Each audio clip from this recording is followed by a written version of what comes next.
कटावारी तुळशीची माळ, ऐसे रूप दावे हरी.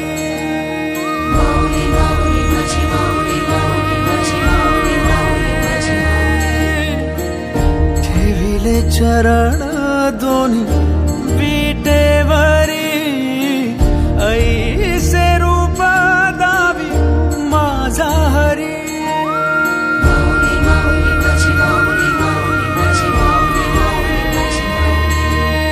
सदा माझे डोळे जळो तुझी मूर्ती, दर्शन दे तू हरी.